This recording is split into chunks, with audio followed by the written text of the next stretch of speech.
While filling her cavities, my 8-year-old patient asked, "Do grown-ups at your house play the statue game too?" I smiled. "I haven't heard of that one." Her words slurred from the laughing gas. "It's when we hear Daddy's car and everyone freezes like statues." My hygienist Sierra raised an eyebrow. "That sounds interesting. How do you play?" "When we hear the garage, Mommy says statue time and we all freeze wherever we are," Isabella explained drowsily. "Even if I'm eating or playing, everything stops." That's when I noticed the faint yellow marks on her upper arm, mostly hidden by her sleeve. "Sometimes I'm really good at it. Last week I held my spoon in the air for 20 whole minutes." She seemed proud. "Mommy said I was the best statue ever." 20 minutes is a long time," I said, gently adjusting her sleeve to see better. "Fingerprint bruises. Old ones. Can you raise your arm for me, sweetie? I need to adjust the chair." As she raised both arms, her shirt rode up. Linear marks crossed her lower back, some scarred, some fresh. What happens if someone moves during statue time? I kept working, acting like I was just doing my job. That's losing. Daddy doesn't like when we lose. I excused myself to get a different tool, stepping to my computer to pull up our mandatory reporting protocols. When I returned, I asked casually, "And if you win the statue game?" "If we're all good statues, Daddy walks through and goes to his room. Then we can breathe normal again. Sometimes he even says good job and we get to eat dinner." "You get to eat dinner?" "Only if we win. Losers don't deserve dinner. But Mommy sneaks me crackers later." I made a show of checking Isabella's chart while secretly measuring the bruise patterns with my penlight. 3.2 centimeters spread on the grip marks. Adult male hand size. "Isabella, what other games does your family play?" I asked, motioning my hygienist to discreetly check on the father. "The listening game, where he asks questions and we have to answer exactly right." I pulled out my light. "Open wide again." "What kind of questions?" "Like, who's the most important person in this house?" "The answer is always Daddy." The light revealed slight scarring on her inner cheek, likely from biting during stress. "What happens when someone gets the answer wrong?" "Sometimes no breakfast. Or lunch. My tummy hurts so bad, but crying makes it worse. My least favorite one is the quiet room." I set down my tools. "Tell me about this quiet room while I set up this x-ray."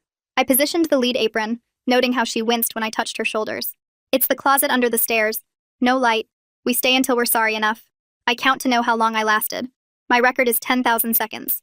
What's yours?" The excitement in her voice broke my heart. "That was over 2.5 hours." "That's a lot of counting," Sierra returned, mouthing, "Her dad's asking how much longer you'll be." "Mommy went in there last week," Isabella continued. "She had to fold up real small because she's bigger. Daddy said she forgot who pays the bills. Sometimes I hear her crying in there, but I can't help or I go in too. We learned that rule the hard way." I took the x-rays, handed her some stickers and said, "I need to develop these. Sierra will stay with you." In the hallway, I called CPS from my cell. "Active abuse case. Child has physical marks. Describes systematic torture disguised as games. Father is in waiting room." Returning, I pretended to review her chart. "Isabella, has anyone else seen you play these games?" "No, silly. It's a family secret. Daddy says other people wouldn't understand our special rules." I gently examined her neck, finding more old bruises hidden by her hair. "Does your teacher know about the statue game?" "No, we're really good at keeping secrets. Paul's getting good too. He hasn't cried in the quiet room for 3 weeks. He's only 6. The neighbors called the police once about the screaming. Now he just hits his head against the wall, but real soft so nobody hears."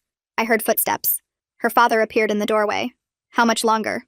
"Just finishing up," I said calmly, my body blocking his view of Isabella. "Maybe 10 more minutes." He grunted and left. I turned back to Isabella, who was now completely rigid with a faraway look in her eye. I almost moved when he came in. I almost lost. I finished quickly as 2 officers arrived through our back entrance. Sierra had called them while I was documenting. "You did amazing today, Isabella," I said, removing her bib. "The best patient ever. Better than being a statue? So much better." I stepped into the hall where the officers waited with a CPS worker. I told her everything. The bruises, mouth scarring, games, the brother. Through the door window, I watched Isabella swinging her feet, finally relaxed. She didn't know it yet, but soon she'd never have to play statue again. Jasmine Matthews pushed past me into the treatment room and knelt down next to Isabella's chair, her badge clipped to her belt catching the fluorescent light. Isabella's eyes tracked from the badge to Jasmine's face, then back to me, her legs still swinging but slower now. Jasmine smiled and told Isabella she worked with kids and families, that she had a really cool playroom at her office with toys and art supplies. Isabella asked if there were crayons because she loved purple ones the best. Sierra's fingers suddenly dug into my arm and she pulled me toward the doorway, whispering that Isabella's father had just stood up from his chair in the waiting room and was pacing back and forth near the reception desk. Through the small window in the door, I could see him checking his watch every few seconds, his jaw clenched tight. Detective Suarez must have noticed our body language because he moved casually from his position near the back entrance to stand between the treatment area and the lobby, his hand resting on his hip near his radio. "Jasmine, Was asking Isabella if she'd like to come see the playroom while the grown-ups talked about boring paperwork stuff that kids didn't need to worry about. Isabella nodded, still drowsy from the sedation, and started to slide off the dental chair. I reached out to steady her, my hands shaking as I helped her feet find the floor. She wobbled slightly and grabbed my scrub pants for balance. Sierra handed Isabella her backpack while Jasmine stood up and held out her hand. Isabella took it without hesitation, probably because Jasmine had that same calm energy good teachers have. We started walking toward the back exit, Isabella between Jasmine and me, when the shouting erupted from the lobby. Her father's voice boomed through the clinic demanding to know where his daughter was, why she wasn't done yet, that he had places to be. Isabella froze instantly. That same rigid posture I'd seen earlier when he appeared in the doorway. Detective Suarez and his partner moved fast, their footsteps heavy as they headed toward the lobby, while Jasmine scooped Isabella up and hurried toward the back door. I held it open as we rushed into the parking lot, Isabella's arms tight around Jasmine's neck. Through the back window of the clinic, I watched the two officers trying to calm Isabella's father down, but he was pushing against them, his face red and twisted with rage. His partner had his hands up in a calming gesture while Detective Suarez stood firm, blocking the hallway. Isabella turned her head at the noise and asked why Daddy sounded so mad. Jasmine shifted Isabella to her hip and said sometimes grown-ups needed timeouts too when they got too upset, just like kids did. Isabella nodded like this made perfect sense, which made my stomach turn because it probably did in her world. Jasmine's car had a booster seat already installed in the back, and she buckled Isabella in while I stood there feeling useless, watching the clinic door for any sign the father might break free. Isabella waved at me through the window as they pulled away, and I waved back, trying to smile even though my face felt frozen. Back inside, I walked straight to my office and closed the door, pulling out a legal pad and starting to write down everything Isabella had said during the appointment. My hand cramped from gripping the pen so hard, but I needed every detail documented perfectly. The statue game with the 20-minute spoon hold, the quiet room where she counted to 10,000, the listening game with its trick questions, Paul hitting his head softly against the wall so the neighbors wouldn't hear. I wrote about the bruise measurements, the 3.2-centimeter spread that matched an adult male grip, the linear marks on her back, the scarring in her mouth from stress biting. Sierra knocked and came in without waiting for an answer, setting a cup of coffee on my desk. She sat in the patient chair across from me and watched me write for a few minutes before pulling out her phone. She showed me the screen where a voice recording app displayed a timeline of our entire appointment with Isabella. She'd started recording the moment Isabella mentioned the statue game, capturing everything on her phone that she'd kept in her scrub pocket. We both knew recording a patient without consent could get us in serious trouble, but neither of us cared about that right now. The evidence was more important than any professional consequences we might face. Detective Suarez came back about 2 hours later, his tie loosened and his face tired. He said they'd booked the father on charges of resisting arrest and disturbing the peace for now, but those were just to hold him while they built the abuse case. He needed copies of everything I had, including my notes, the x-rays showing Isabella's teeth, and inadvertently capturing images of her facial structure, and the photos I'd taken of the bruises under the pretense of documenting her dental condition. He mentioned that another CPS worker was picking up Paul from his elementary school right at that moment, that they'd coordinated the timing so both children would be safe before the father could potentially make bail. I handed him everything I'd prepared, including Sierra's phone with the recording, though he said he'd have to check with the prosecutor about whether that could be used. That evening, I sat at my kitchen table staring at the plate of pasta my partner had made, but I couldn't make myself eat it. Every time I tried to take a bite, I kept thinking about Isabella counting to 10,000 in that dark closet, about her mother folded up small in the same space, about 6-year-old Paul learning not to cry anymore. My partner found me 20 minutes later sitting on the bathroom floor, sobbing into a towel I'd pressed against my face to muffle the sound. They didn't say anything, just sat down next to me and pulled me against their chest, rubbing my back while I cried about children who thought torture was just a game their family played. I couldn't sleep that night, jumping at every car that drove past our house, convinced each one was Isabella's father coming to find me. The arrest records were public, and it wouldn't take much to figure out which dental clinic had called CPS that day. By 3 a.m, I gave up trying to sleep and opened my laptop to research what happened next in CPS cases, reading about emergency custody hearings and foster placement protocols and criminal prosecution timelines until my eyes burned from staring at the screen. The sun was coming up when my phone rang, and Katarzina's name showed on the screen. She wanted me at the clinic early to talk about security before we opened. I drove there on autopilot, my eyes heavy from no sleep. The parking lot was empty except for her car. She had coffee waiting in her office and pushed a cup into my hands before sitting down. She'd already called a security company and they were sending someone to watch our lobby starting today. She showed me the new panic buttons she'd ordered for every treatment room. We went over evacuation routes and she gave me a key card for the back entrance that only senior staff would have. The security guard arrived while we were talking, a big guy named Arjun who used to be a cop. Katarzina walked him through the clinic layout while I tried to act normal for our first patients. Around noon, Detective Suarez called my cell. He needed me at the station for my formal statement that afternoon at 2. He mentioned they'd searched the family's house and found some things but couldn't tell me what yet. I told Sierra I had a family emergency and left early. The police station smelled like old coffee and floor cleaner. Detective Suarez met me in the lobby and led me to a small room with a camera mounted in the corner. For 3 hours, I went through everything Isabella had said, every bruise I'd seen, every detail I could remember. He asked the same questions different ways, making sure my story stayed the same. Then he opened a folder and showed me photos from the house. The closet under the stairs was tiny, maybe 3 feet by 4 feet. There were scratch marks on the inside of the door, a child's fingernail marks. One photo showed the kitchen timer Isabella had mentioned, still sitting on the counter. Another showed stress position marks on the living room wall where small hands had been placed. I had to look away. He asked me to draw diagrams of where I'd seen bruises on Isabella's body. My hand shook as I sketched her arms, her back, marking each injury I'd documented. When I finally left the station, the sun was setting. I sat in my car for 10 minutes before I felt steady enough to drive. My phone rang as I pulled into my driveway. It was Jasmine Matthews. Both kids were safe in emergency foster care, placed together with an experienced family. They'd had their forensic interviews that day. Paul had confirmed everything Isabella said and told them worse things. Things about being made to stand on one foot for hours, about having to eat food off the floor when he spilled, about their dad making them fight each other for his entertainment. Isabella had drawn pictures during her interview showing the quiet room, the statue game, their dad's angry face. The forensic interviewer said both children were remarkably matter-of-fact about the abuse, like they were describing normal family life. I thanked Jasmine for calling and went inside. My partner had dinner ready, but I couldn't eat. I kept seeing those scratch marks inside the closet door. The next morning I went back to work, trying to pretend everything was normal. Arjun nodded at me from his spot near the front desk. My first patient's dad got loud about our insurance policy not covering his kid's sealants. His voice rose, and suddenly I was back in that treatment room with Isabella's father looming in the doorway.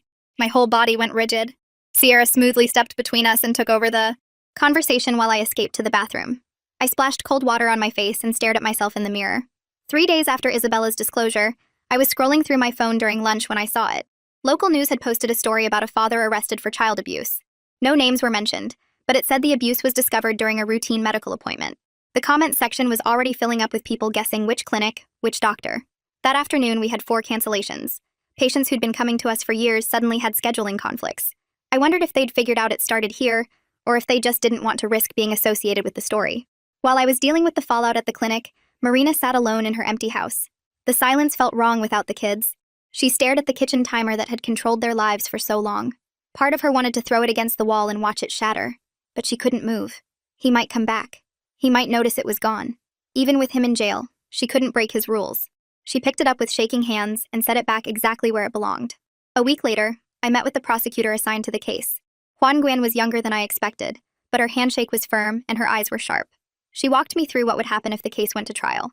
The defense attorney would try to make me look bad. He'd question my training, my experience, suggest I'd misunderstood what Isabella said.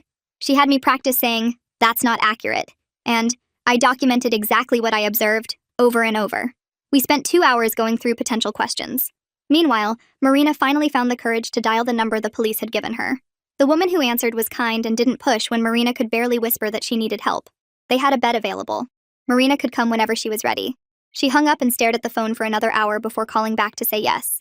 The next day, Detective Suarez called me back to the station. This time, he had medical records from the children's physical exams. He spread them across the table like evidence in a crime scene. X-rays showing healed fractures in Paul's ribs, photos of old burn scars on Isabella's legs that looked like cigarette marks, a map of injuries going back years. Some were healing, some were fresh. All of them told a story of escalating violence. I made it to the bathroom just in time to throw up. Detective Suarez waited outside and handed me a bottle of water when I came out. He'd seen this before, but it never got easier. 2 days later, Marina sat in the courthouse hallway waiting for the emergency custody hearing, and when the bailiff brought him through in handcuffs, she froze like she was playing statue game all over again. Her whole body went rigid, and her legal aid lawyer put a hand on her shoulder to steady her. The handcuffs made a metal sound when he walked past, and Marina stared at the floor counting tiles the way Isabella counted seconds in the closet. The lawyer was young and wore a suit that looked too big, but she squeezed Marina's shoulder and told her she was doing great. Marina watched him disappear into the courtroom and felt something between terror that he'd get out and relief that someone finally stopped him. Back at the clinic that same morning, I found a voicemail on our answering machine from a blocked number saying we should mind our own business if we knew what was good for us. The voice was low and angry, and I played it 3 times trying to figure out if it was him or someone else. Katarzyna came in early and listened to it once before calling the police to report it.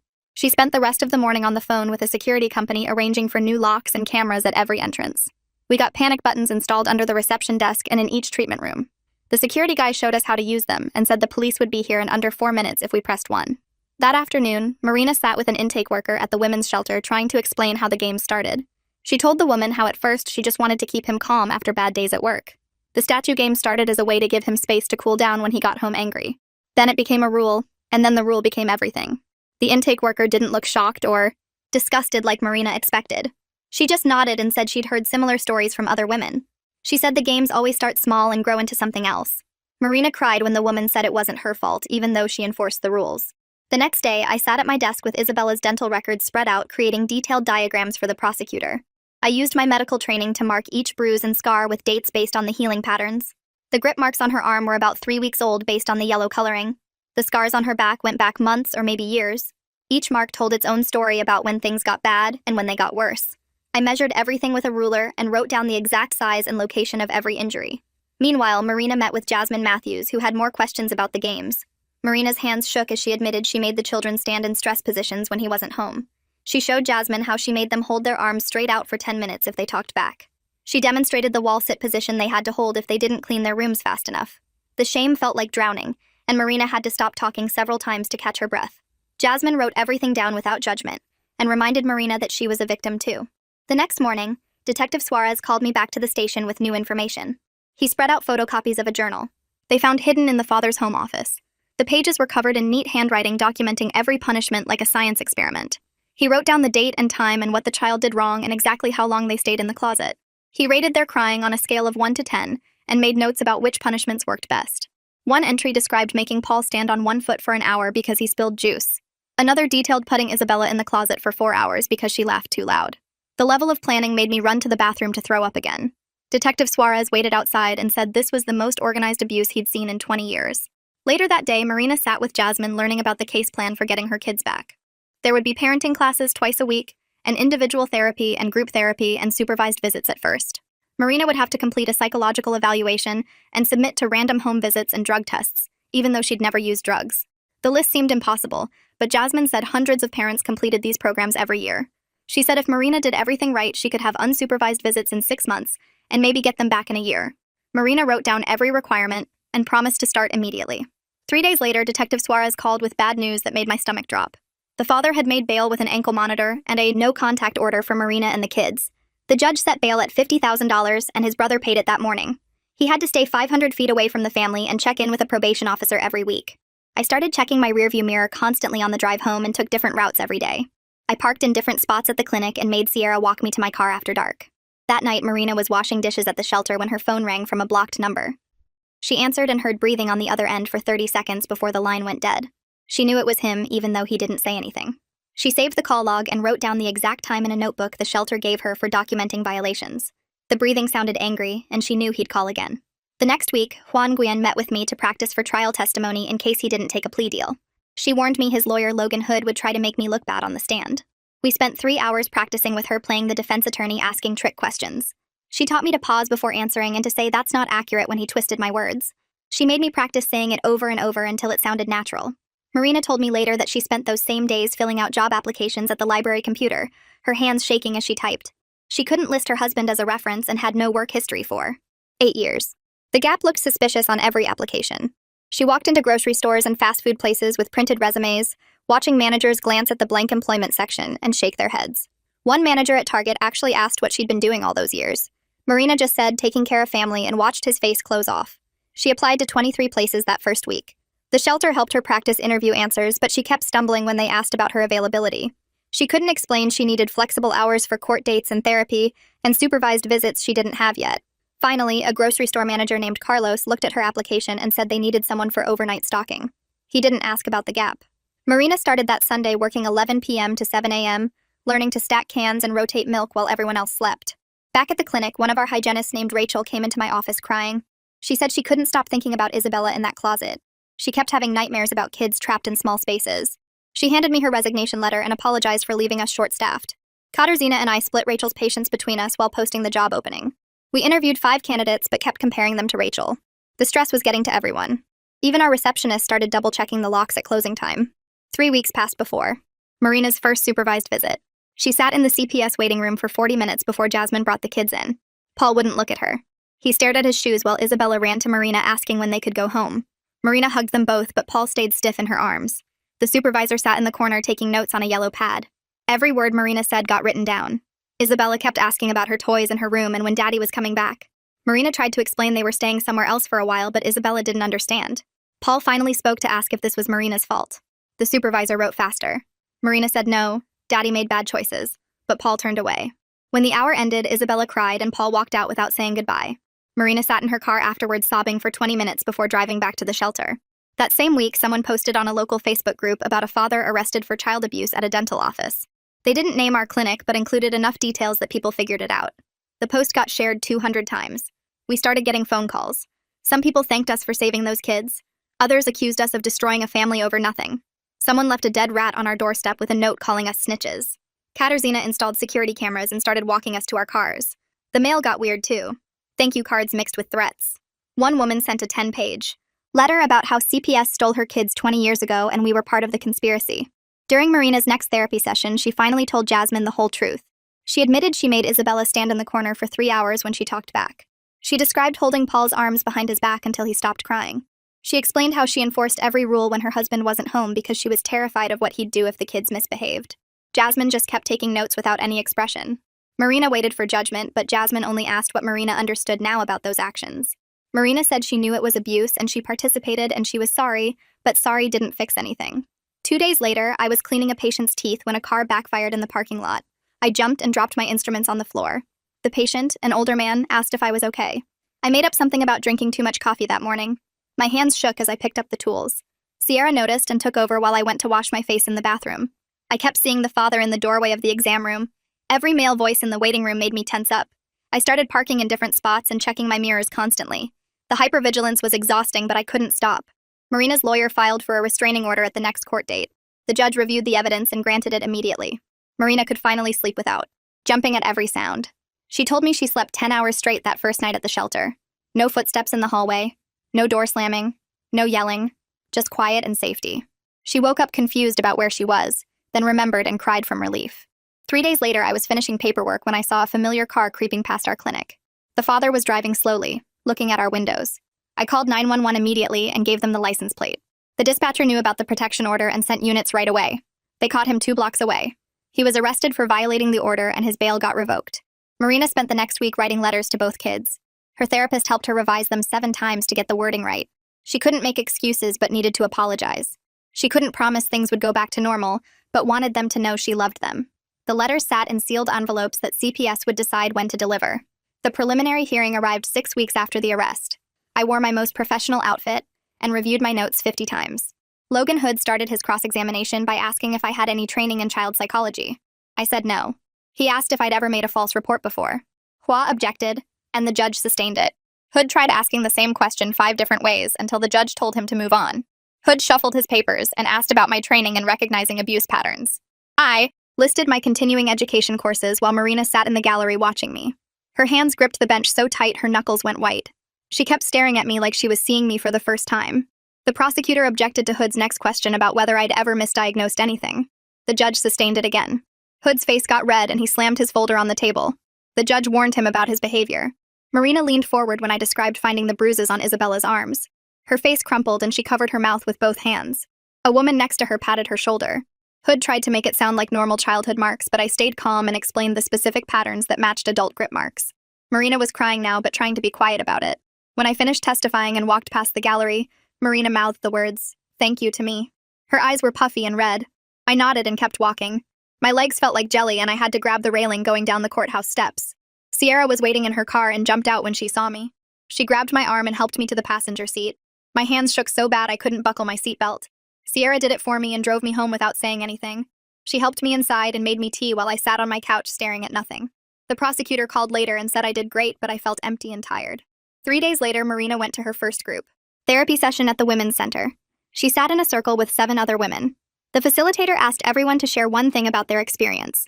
When Marina's turn came, she said the word torture for the first time. She'd never called it that before, always just said things were hard or difficult. 2 other mothers nodded when she said it. One reached over and squeezed her hand. They all knew what that word really meant. Marina cried through the rest of the session but stayed until the end. That same week, I was doing a routine cleaning when my phone buzzed with a text from Detective Suarez. I excused myself and read that the father had shown up at Paul's school trying to get information about him. The school called police immediately, and they arrested him for violating the protection order. His bail got revoked, and the judge ordered him held until trial. I went back to finish the cleaning, but my hands were steady this time. Knowing he was locked up made everything feel safer. Marina heard the news from her lawyer and felt relief mixed with panic. Part of her brain still expected him to come home. She caught herself setting the table for 4 people at the shelter. She still jumped when she heard car doors slam. During her next therapy session, she admitted something she hadn't told anyone. She'd been planning to take him back. Not consciously, but she'd been saving money in a separate envelope, researching apartments near the jail, even looking up visiting hours. Her therapist didn't judge, just asked what Marina wanted to do with that information. They spent the session making a safety plan for weak moments. Marina wrote down 10 reasons she couldn't go back and kept the list in her wallet. Meanwhile, I sat at my desk after work and pulled out a piece of paper. I wrote Isabella a letter I knew I'd never send. I promised her she'd have boring dinners where nobody had to be perfect. I told her she'd get normal bedtimes and could move whenever she wanted. I wrote that someday the statue game would just be a bad memory. I folded the letter and put it in my desk drawer with her drawing. 2 weeks later, Marina got approved to move from the shelter to transitional housing. It was a tiny 1-bedroom apartment, but it had windows that opened and no closet under the stairs. She walked through it 3 times, checking every door and corner. The property manager thought she was looking for damage, but Marina was just making sure there were no small dark spaces. She signed the lease and got her keys. On moving day, she only had 2 boxes and a garbage bag of clothes, but it felt like freedom. She found the kitchen timer in one of the boxes and held it for a long time. Then she walked to the Goodwill donation bin down the street and dropped it in. She heard it hit the bottom with a small thud. Back at the clinic, Katarzyna called me into her office. The dental board had opened an investigation after Hood filed a complaint about my unprofessional conduct. He claimed I'd overstepped my boundaries and violated patient confidentiality. Katarzyna said not to worry because she'd already sent them all our documentation showing I'd followed every protocol perfectly. I welcomed their review and gave them copies of everything. I knew I'd done the right thing. Marina met with prosecutor Juan Nguyen the next week to discuss a plea deal. The father would serve 5 years in prison, register as an offender, and have no contact with the family for 15 years. Marina wouldn't have to testify, and more importantly, neither would the kids. She agreed immediately. Nguyen explained he'd still have to formally accept it in court, but she expected him to take it. Marina signed the paperwork with a steady hand. When I heard about the potential plea deal, part of me felt disappointed. After everything, it seemed like there should be more of a fight, more drama, some big courtroom showdown. But Jasmine reminded me during a follow-up call that the goal was never about winning some legal battle. It was about protecting Isabella and Paul. She was right and I knew it, but it still felt weird to have it potentially end with paperwork instead of a verdict. 3 days later, Marina called me through Jasmine to thank me for saving her kids. Her voice cracked when she told me she'd been trying to record her victim impact statement for the judge, but kept breaking down every time she got to the part about Paul hitting his head against the wall. She'd sit in front of her phone with the voice recorder app open and start talking about what their father took from them. She'd get maybe 2 minutes in before the crying would start, and she'd have to delete it and try again. On her 6th try, she made it all the way through by focusing on one word at a time instead of thinking about the meaning. She wanted the judge to understand that this wasn't just hitting or yelling, but something way worse that stole her children's ability to feel safe anywhere. Meanwhile, the dental board sent their decision letter clearing me of any wrongdoing in the case. They actually praised my documentation and said I'd followed every protocol perfectly, which made me feel better about the whole thing. Katarzyna made copies of the letter and framed one for the break room where everyone could see it. She said it was important for the whole team to know they'd done the right thing by supporting me that day. The next week, Marina met with Jasmine about getting her kids back eventually. CPS laid out this huge list of requirements, including therapy twice a week and parenting classes every Saturday morning. Marina would need random home visits where they'd check everything from her fridge contents to whether she had working smoke detectors. The supervised visits would start at 2 hours once a week and slowly increase if everything went well. Marina signed every paper they put in front of her without even reading the fine print. She told Jasmine she'd do whatever. It took even if it meant jumping through hoops for years. Back at the clinic, our new security system became just part of the routine after a few weeks. We had these fancy key cards now that tracked who entered which areas and when. Sierra joked that we were like a spy movie with all the protocols, but really we all felt safer knowing nobody could just walk in anymore. The buzzer system for the front door meant we could see who was coming before letting them in. During one of Marina's supervised visits at the CPS office, something amazing happened. Paul actually laughed at a joke Isabella told about their foster family's dog who liked to steal socks. Marina told me later it was the first time she'd heard him laugh in over a year. The supervisor smiled and wrote something in her notebook that looked positive based on her expression. Marina spent the rest of the visit just trying to make him laugh again by doing silly voices when she read them a story. I spent an afternoon putting together complete dental records for both kids to send to their new dentist near the foster home. I included every x-ray and note from their visits, plus a letter explaining they might be scared of dental work because of what happened. I wrote that they'd learned to hide pain really well, so the dentist should watch for subtle signs of discomfort. I made copies for the prosecutor too, since she said medical records helped show the pattern of neglect. 2 weeks before the plea hearing, Marina practiced reading her statement with her therapist over and over. At the actual hearing, she stood at the podium while her ex sat at the defense table staring at his hands. She read about how the kids used to be happy and loud before the game started. She talked about watching them learn to move without making sound and eat without dropping anything. The judge listened to every word while taking notes. When she finished, the judge looked at the father and asked if he was accepted the plea agreement. He just nodded without looking up. The judge sentenced him to 5 years in state prison with supervised probation after release. He'd lose parental rights permanently and couldn't have unsupervised contact with any minors, including his own kids. The restraining order would last 15 years, which meant Isabella would be 23, and Paul would be 21 before he could legally contact them. Hua invited me to attend the sentencing since my testimony had been so important to the case. I sat in the back row of the courtroom watching everything unfold. Justice felt smaller than I expected, like it couldn't really fix what happened.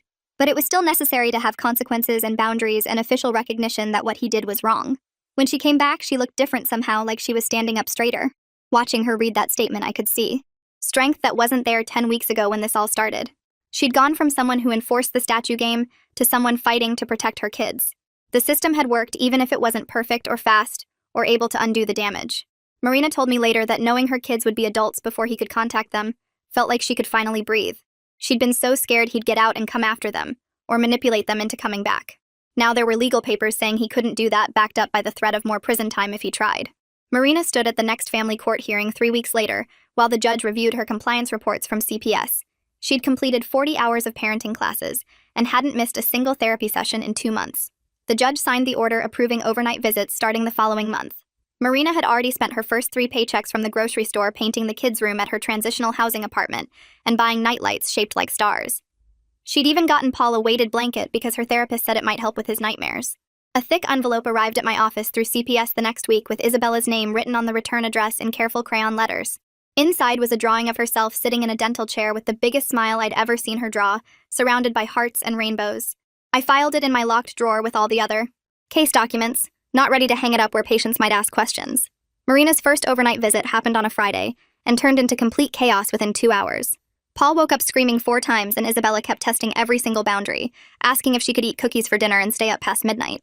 Marina made scrambled eggs at 6 in the morning while both kids sat at the table without anyone having to freeze or play any games. She told her therapist later that just eating breakfast together felt like winning the lottery. The county asked me to join a panel training other mandated reporters about recognizing abuse signs, and I spent 3 hours walking them through everything I'd documented. My voice stayed steady when I showed them the photos of Isabella's bruises and explained how kids normalize abuse through games and competitions. Nobody in that room would miss those signs again.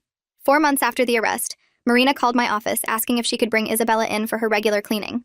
We scheduled it for a Tuesday afternoon, and when they walked in, Marina looked me straight in the eyes and mouthed "thank you," while Isabella ran ahead to the toy box.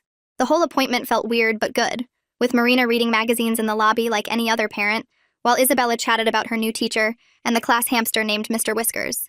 I locked up the clinic after a completely normal Thursday of cleanings and fillings and realized I hadn't thought about Isabella's father in over a week. My hands didn't shake anymore when cars pulled into our parking lot, and I'd stopped checking my mirrors constantly on the drive home. The healing wasn't done, but it was happening.